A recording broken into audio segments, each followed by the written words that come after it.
So after Ayodhya, the big focus is now with regard to Kashi. आप हर मस्जिद को छीनना चाहते हैं। त्रिशूल मस्जिद के अंदर क्या कर रहा है? कई सौ सालों के बाद अब वो होने जा रहा है जो शायद किसी हिंदू ने सोचा भी नहीं होगा। अब हर आम हिंदू को उसके अधिकार मिल रहे हैं। अब हर हिंदू भगवान राम जन्मभूमि में जाकर भगवान राम की पूजा कर सकता है। इसी सुर को आगे बढ़ाते हुए ज्ञानवापी मस्जिद में निरीक्षण करते हुए ASI को इस बात के पक्के सबूत मिले हैं कि वाराणसी की ज्ञानवापी मस्जिद में कोई मस्जिद नहीं बल्कि एक मंदिर है। इसी बात के आधार पर वाराणसी कोर्ट में चल रहे इस केस की एक हियरिंग में 31 जनवरी 2024 को हिंदुओं को वहां पर भगवान शिव की पूजा करने की परमिशन भी दे दी गई। वैसे तो काशी विश्वनाथ मंदिर को सिर्फ एक बार ही नहीं बल्कि 3 बार तोड़ा गया था, पर हम इस बारे में कभी और बात करेंगे। इस समय हम बात करने वाले हैं उस समय की जब काशी विश्वनाथ मंदिर को तोड़कर वहां पर ज्ञानवापी मस्जिद बना दी गई थी। आगे बढ़ने से पहले मैं आपको बता दूं, ये मंदिर कोई आम मंदिर नहीं है बल्कि 12 ज्योतिर्लिंगों में से एक है। हिंदू परंपराओं के अकॉर्डिंग माना जाता है कि जिसके दर्शन मात्र से ही मोक्ष की प्राप्ति हो जाती है। अब वापस आते हैं अपने असली टॉपिक की तरफ। वाराणसी अपने रिच कल्चर और रिलीजियस हेरिटेज के साथ दुनिया का सबसे पुराना इनहेबिटेड सिटी है। दुनिया भर के अनगिनत धार्मिक स्थलों में से ज्ञानवापी कुआं एक हाईली पूजनीय हिंदू लैंडमार्क है। बनारस हिंदू यूनिवर्सिटी के वेस्टर्न साइड की वॉल के पास ये कुआं भगवान शिव से जुड़ा हुआ माना जाता है। पुराणों के अकॉर्डिंग माना जाता है कि इस कुएं के किनारे पर भगवान शिव ने खुद तांडव किया था। ज्ञानवापी कुएं से लगभग 200 फीट दूर में एक मस्जिद बनवाई गई जिसका नाम ज्ञानवापी मस्जिद रखा गया। 1969 में उस समय के मुगल सम्राट औरंगजेब ने इस मंदिर को तीसरी बार तोड़कर वहां पर एक मस्जिद बनवा दी। ये वही औरंगजेब है जिसने भगवान राम जी के मंदिर को तोड़कर वहां पर बाबरी मस्जिद बनवा दी थी। ऐसे सिर्फ एक या दो ही नहीं बल्कि कई सारे मंदिर हैं जिन्हें तोड़कर वहां पर औरंगजेब ने मस्जिद बनवा दी थी। और इसी वजह से औरंगजेब अपने रूल के टाइम में मंदिर तोड़कर वहां पर मस्जिद बनवाने के लिए जाना जाता था। 19 दिसंबर 2023 को ज्ञानवापी मस्जिद के केस में एक इम्पोर्टेंट डिसीजन में इलाहाबाद हाई कोर्ट ने वाराणसी हाई कोर्ट को ऑर्डर दिया कि आने वाले 6 महीनों के अंदर 1991 में फाइल किए गए सिविल सूट में से किसी एक पर अपनी हियरिंग लें। इससे पहले हम इसके आगे बढ़ें, हम इतिहास पर थोड़ा नजर डालते हैं। ईयर 1669 में मंदिर तोड़कर मस्जिद बनाने के बाद ईयर 1776 से 1780 के बीच इंदौर की रानी अहिल्याबाई होलकर ने मस्जिद के पास एक काशी विश्वनाथ मंदिर बनवाया। 18 सितंबर 1991 को उस समय के करंट प्राइम मिनिस्टर ने एक ऐसा एक्ट पास करवाया जो बहुत कंट्रोवर्शियल रहा, जिसका नाम था प्लेस ऑफ वर्शिप एक्ट। इस एक्ट में क्लियरली मेंशन था कि 15 अगस्त 1947 यानी कि पोस्ट इंडिपेंडेंस के बाद कोई भी रिलीजियस स्ट्रक्चर चेंज नहीं किया जाएगा। अब इसका मतलब ये है कि जो पहले मंदिर था वो मंदिर ही रहेगा और जो पहले मस्जिद था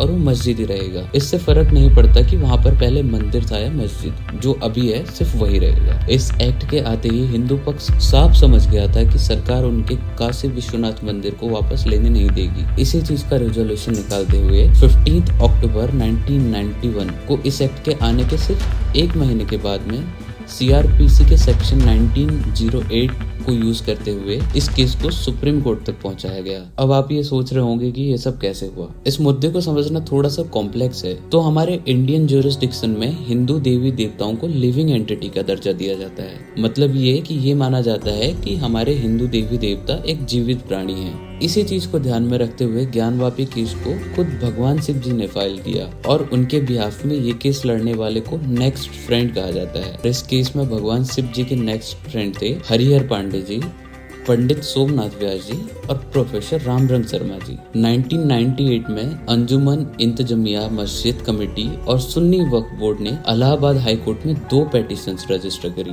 7 मार्च 2000 को पंडित सोमनाथ व्यास जी की डेथ हो जाती है और इस केस से रिलेटेड हियरिंग रुक जाती है। उसके बाद 11 अक्टूबर 2018 को विजय शंकर रस्तोगी जी को इस केस के लिए अपॉइंट किया जाता है और हियरिंग आगे प्रोसीड की जाती है। अब आता है इस केस का टर्निंग पॉइंट। 17 अगस्त 2021 को शहर की 5 लेडीज राखी सिंह, लक्ष्मी देवी, मंजू व्यास, सीता साहू और रेखा पाठक जी ने कोर्ट में एक पिटीशन डाली और मस्जिद में स्थित श्रृंगार गौरी के दर्शन और पूजा के लिए परमिशन मांगी, जिसके बाद कोर्ट ने एएसआई की एक टीम बनवाई और मस्जिद का सर्वे करवाया। कोर्ट ने सीनियर डिवीजन के एडवोकेट अजय कुमार मिश्रा को इस सर्वे का कमिश्नर बनाया और 17 मई 2022 तक इसकी रिपोर्ट देने के ऑर्डर्स दिए।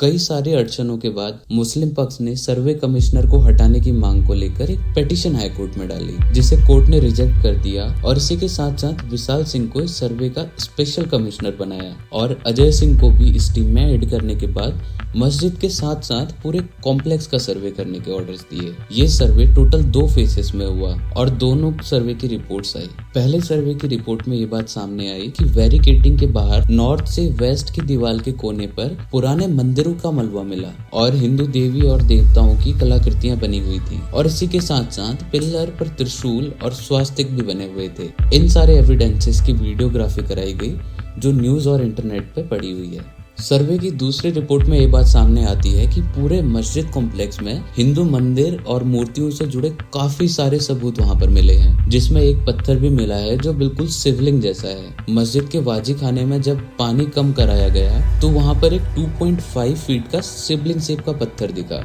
जिसमें ऊपर से सर्कुलर कटा हुआ एक अलग पत्थर रखा हुआ था, जिसके बीच में आधे इंच का एक छेद भी था, जिसमें सिंक डालने पर पता चला कि वो 63 सेंटीमीटर गहरा है। जिसके एक्सक्यूज में मस्जिद कमेटी ने बताया कि वो एक फाउंटेन है। जब एएसआई की टीम ने उसे चलाने के लिए कहा तो मस्जिद कमेटी की टीम ने उसे पहली बार 20 साल और दूसरी बार 12 साल से खराब होने का एक्सक्यूज दिया। इसके अलावा भी वहाँ पर काफी सारे ऐसे एविडेंसेस मिले जो साफ जाहिर करते हैं कि वहाँ पर एक हिंदू मंदिर एग्जिस्ट करता था। 24 जनवरी 2024 को समर वेकेशन खत्म होने के बाद में हिंदू पक्ष ने अपनी रिपोर्ट कोर्ट में पेश करी, जिसमें ज्ञानवापी मस्जिद को हिंदू मंदिर होने का दावा किया गया था और बताया गया था कि वह मंदिर नगला शैली का मंदिर था। हिंदू यूनिवर्सिटी वाराणसी के प्रोफेसर का कहना है कि जीटीआर की रिपोर्ट के अकॉर्डिंग ज्ञानवापी में मिले मंदिर के अवशेष लगभग 2000 साल पुराने हैं।